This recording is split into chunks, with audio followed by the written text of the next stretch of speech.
Hello, everybody. So we are coming up on a new moon, and it's happening on Sunday, June 14th, and it will be occurring in the sign of Gemini. So, you know, new moons, full moons, they happen every month. There is nothing particularly special about these transits other than the fact that it is a way of kind of tracking energies as they move through the zodiac, as we move through time and space.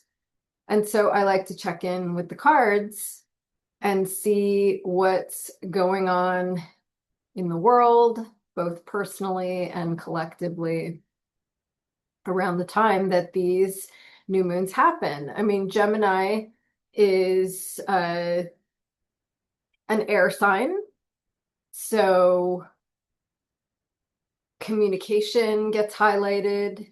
New moons are always about the beginning of a cycle. What is it that we wish to grow? And so planting seeds of intention around the time of new moons, we can harness that waning energy in order to create some growth in areas of life that we are wanting to tend. So let's look into the cards. Let's see what the cards have to say about the energies and the way they're coming together at this time. And as always, I'm just asking for insider guidance that would be helpful for all of us in a turbulent world. So I'm going to do my thing. I'm going to go silent. I'm going to concentrate while I shuffle, and I will be with you momentarily.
Okay, I'm just going to say a prayer.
So I guess not too surprisingly, we have a lot of sword energy coming up.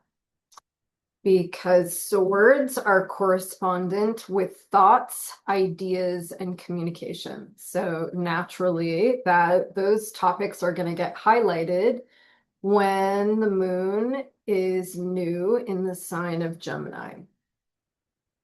So sword energy can be kind of tricky.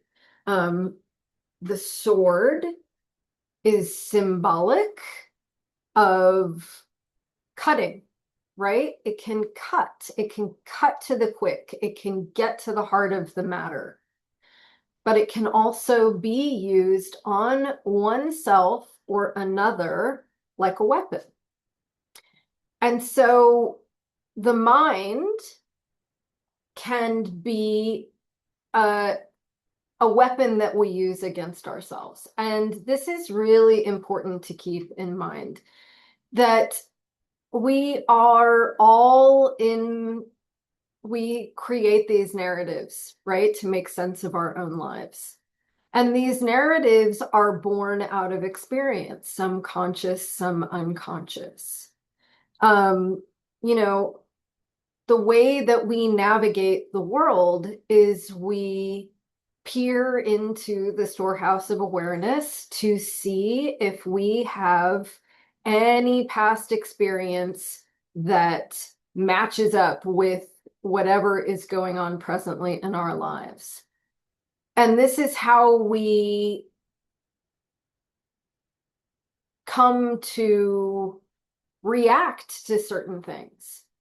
Not really to the way that they are happening, but to the way that they have happened in order to dictate how we're going to show up in the present. And it's easy to get stuck in these narratives.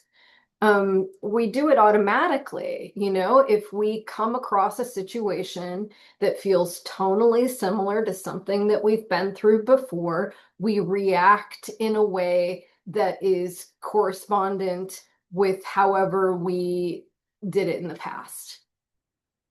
The Eight of Swords is literally the scary stories that we tell ourselves that have absolutely no basis in truth. Or if there is a kernel of truth, it's been distorted by these mental judgments. And if we are acting out of this old narrative, it becomes like a prison of our own making. We cannot act to good purpose so long as we're stuck in this negative self-talk, this limiting belief of what might be possible in the present. You can see this figure, she is bound and blindfolded. The blindfold is indicative of not being able to see clearly what is happening in the present moment. Her vision is obscured by judgment. And the truth is that if we are to dissect her circumstances, she's really not in any danger. She is not being threatened by those swords. Her bondage is quite loose. She looks as though she might be able to sort of shake herself out of that.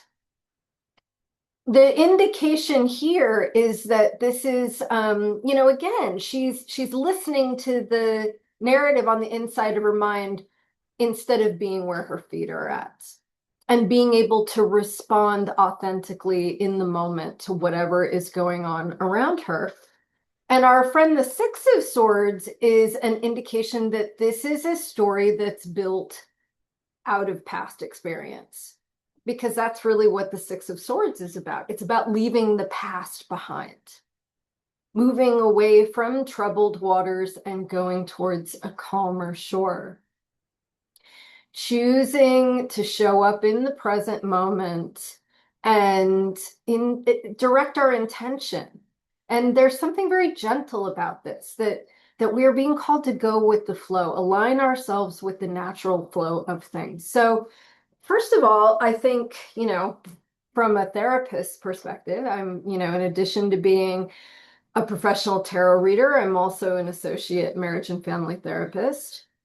We don't want to pretend that we aren't stuck when we are, right? We want to acknowledge that, because that's also going on in the present moment. If I'm obsessing about something, if I'm worried about something and I'm stuck in a mental loop that is creating something of a self-fulfilling prophecy, I can't really do anything about that if I'm in denial that I'm doing it. So it is important to acknowledge, like, okay, I'm stuck in a mental loop. And generally speaking, at least when we're operating out of energy that is correspondent with the Eight of Swords, it's a kind of negative self-talk. There is something self-harming about this. The Five of Swords is no ground gained or lost. It's a stalemate. It's this being stuck in this well-worn neurological groove. And so the way that I can begin to loosen that bondage, loosen the grip of that narrative, is just to identify it, to notice it. There's that fear, there's that worry, once again, coming up in response to this situation that may or may not have anything to do with what is actually going on. Again, to acknowledge that there might be a distortion of perception happening because of the fear driving the narrative. And in order for me to be able to move beyond that narrative, I have to have some self-compassion. Generally speaking, it is painful occurrences from our past that keep us stuck in these narratives. And it's usually, I think important to note, this isn't just like some flaw in human makeup. The obsession with past pain is a kind of defense mechanism. The supposition is that if I can just look at this from all the different angles, that somehow I can avoid ever being in that kind of pain again. And of course, that is not the case. Life is difficult, right? And challenging and ever changing. So obsessing on the past in order to avoid present or future pain is actually not the way to get unstuck. We have to be able to move forward. We have to be able to go with the flow. And again, I think it starts with being loving and kind towards oneself. To be able to look within our own bodies and recognize what we need and tend to that in a caring and compassionate way. The Six of Pentacles is what I call giving from the overflow. And it's simply saying that we can be generous with our time and our energy and our resources so long as our coffers are full. We have to fill our own cups so that we have something to share with others. You can't transmit what you haven't got. And so again, this is about how can I orient towards self-care, providing for, and the first way that we do this is that we listen in. So if I am disembodied, how will I know if I'm hungry and I need to eat? I actually have to feel what's going on. My body gives me very simple cues. My stomach is growling. I might be thinking about food. If I'm listening in a good way to what my needs are, then I am able to respond in an appropriate way. I go and feed myself nourishing food. If I'm tired, if my thinking is sluggish and clouded, if my body feels heavy, if I can't keep my eyes open, that is an indication that I need to rest. Might be time to put myself to bed and get off my phone or whatever that is, right? it's not some large, grandiose gesture. It's attunement. Am I attuning to my own needs and then tending to them in a good enough way? When I am in the habit of looking in and listening in and providing myself with the essential, tangible needs of living, I'm just a lot more likely to be able to make that same kind of attunement to others out in the world, in my relationships. What do I notice is going on with my friends and family? What do I notice is coming up to be addressed? And can I do that in a sensitive way because I am listening? I'm listening to what is going on in the body, and not getting captured by a mental narrative, which takes me out of that embodied experience. Um, these guys have been coming up quite a bit, I would say, over the last 6 months. This idea of community, of being able to be in communion with others. Um, and at the same time, being able to take care of myself and my own needs. This is just this beautiful balance, right? If I care for myself, then I'm able to be in relationships with others that are healthy and collaborative and balanced. And this is really what is coming up here. How can we go out into the world and engage in communal activities that are joyful, that are reciprocating, that are symbiotic? These are the energies of the Three of Pentacles and the Three of Cups. Having an uplifted heart, being in the celebration of life, particularly when it comes to our relationships, and being able to come together to work on something communally where each person is contributing something essential to the whole. And again, doing this in a physical way, doing this in an emotional way, finding relationships that are physically and emotionally supportive is really what these two cards are about. And the message is that when we can get out of our old stories and get into our bodies and tend to our own needs, we start to see it makes a difference in our relationships. And this can help us to feel rich. It can help us to feel healthy and powerful in our own lives. It gives us a sense of our own volition, which is very much what King energy is about. Really being able to assume the throne in our own lives, to feel again that we are materially supported. And finally, we're just being asked to take a leap of faith. And I think this one is particularly poignant at this. Things are crazy in the world right now, and it's easy to get stuck in a story of injustice, inequality, lack and limitation. There's not enough.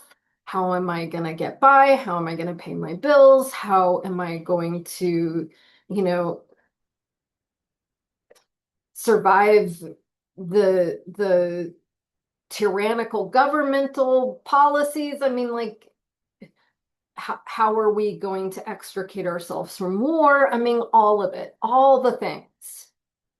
It's easy to get stuck in a story where it's like, it's bad and there's no way out. And yet, what the Fool is asking us to do is take a leap of faith, to show up for ourselves and others anyway, even if things look fraught. And in doing so, in taking a risk, in putting ourselves out there and trusting the process, we are positioning ourselves to find abundance out in the world for ourselves and others. And really, you know, it's better than the alternative, right? Getting lost or stuck in the story. Um, take real world action and take care of yourselves. So I hope that this has been a helpful message. And I am wishing you many blessings on this new moon coming up on the 14th. Take care.